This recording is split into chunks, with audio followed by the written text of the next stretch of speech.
Hey, welcome back, my fellow investors. It's me, ET. And remember, I'm not a financial advisor. I'm not your financial advisor. I'm just a self-taught investor who's always looking for ways to increase one's net worth and also increase one's financial literacy. Now, today's financial education quickie is about the 6 things that keep you broke. Let's check it out.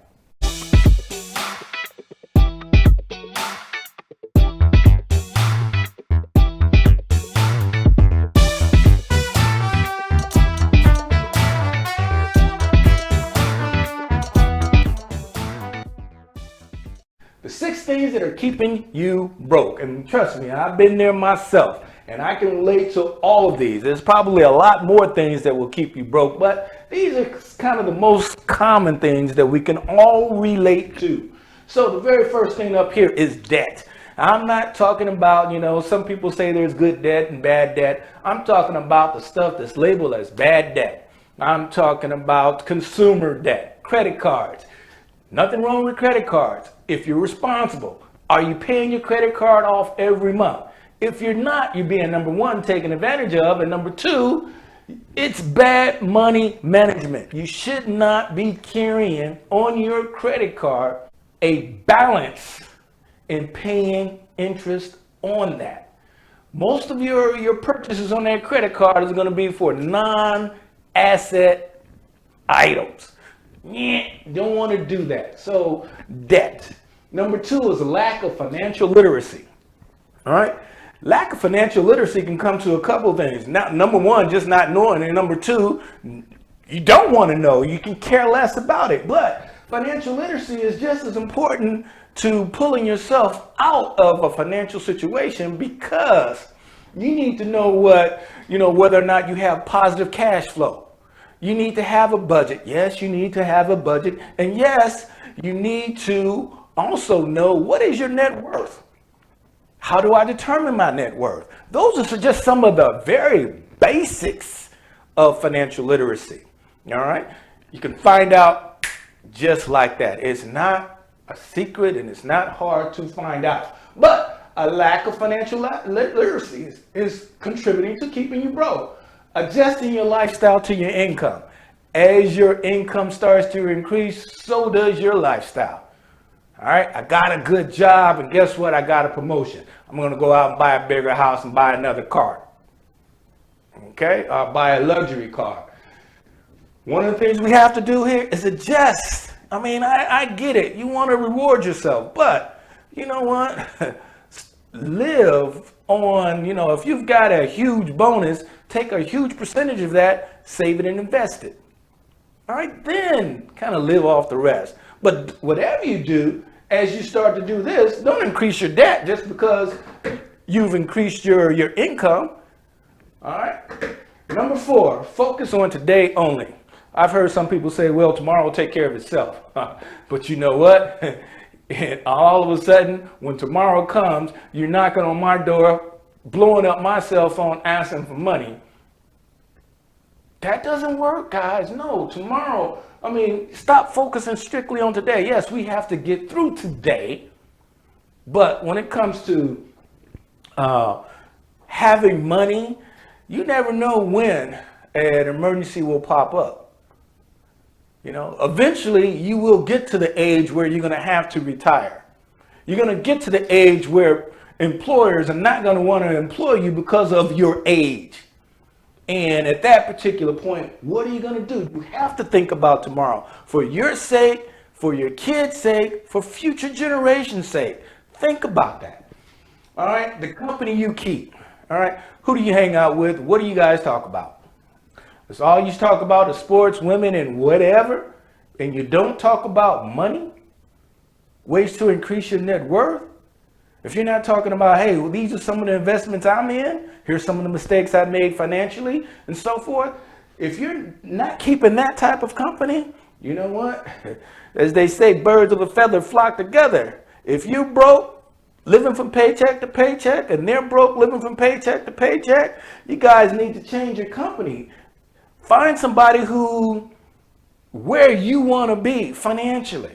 Find somebody who has some financial literacy. Start talking to them about that. It's okay to talk about sports and that type of stuff there, but that should not be the only conversation that you have.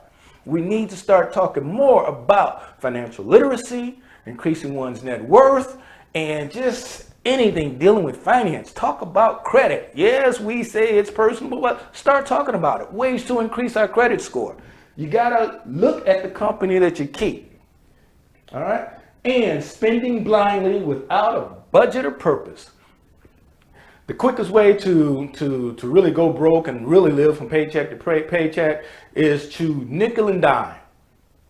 Spend here, spend, oh, I got it, no problem. And the worst thing happens also when you're spending blindly, you're taking out that doggone credit card and you're putting it on the credit card. And you're not paying that credit card off at the end of the month. If you really want to take a look and see if you're spending blindly, take a look. Look at your debit card statement. Look at your credit card statement. Look at all the money that you're spending on. I guarantee you, you're going to see a lot of small purchases, and those small purchases add up. Just like if you were saving a small amount, it adds up. Don't be taken advantage of when you start looking at all of this by the banks. The banks are going to take advantage of you. The banks want you in debt. They don't want you to have financial literacy. All right. They want you to adjust your lifestyle. They want you to have a balance. They want you to pay the interest to them because they understand compounding interest. They understand the rule of 72 and they understand exponential growth. That's how they make their money. But by that same token, that's how we can make our money if we know how, through financial literacy. Now, the solution is this here. And there's a solution to all of this. And the solution is free your mind and the rest will follow. And what I mean by that is we got to change our mindset. We have to have a mindset of when we get an income, when money comes into us, first of all, we have to have a mindset of paying ourselves first, buying assets over just buying things that don't add up to anything that you're going to forget about. Change your mindset. Think about that type of stuff. Have a mindset of, hey, I want to learn more about what makes this economy runs. How do people get ahead in this world? How do the millionaires become millionaires? How do the billionaires become billionaires? That's what I mean by changing your mindset. It changes. I can give you all of the secrets in the world, but until you change that mindset, it doesn't mean anything. That you can have the knowledge, but if you don't do anything with the knowledge, it's useful. All right. Once you change that mindset, the first thing you need to do is you need to get on a budget. You need to figure out what's going in, what's going out. Then once you do that, you need to figure out, okay, do I have a positive cash flow each and every month?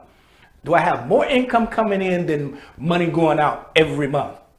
If so, that's a positive cash flow. All right. In addition to that, you need to know, what is my net worth? Your net worth is either going to be positive, negative, or neutral. All you got to do to figure it out is add up all the value of all your assets minus all your liabilities equals your net worth. You need to know that. Those two things you need to know. To keep from going broke, you got to have positive cash flow and increasing positive net worth. All right, that's part of the solution. And you got to track this. That's where the budget comes in. You need to know, you need to keep track of that. If you keep track of it and you want to improve, you will improve, because what gets measured gets improved upon. All right. All of this stuff sounds easy. Some of you may have heard it before. It's easy to do, but it's easier not to do. Until you get to the point of you're fed up of being broke, living from paycheck to paycheck, wondering and praying that you hopefully get another promotion so that way you can adjust your lifestyle to your income, which you shouldn't do. All right, until you get to that point, this doesn't mean anything. So, if you want to change that mindset. With that, guys, I'm done. Just remember this.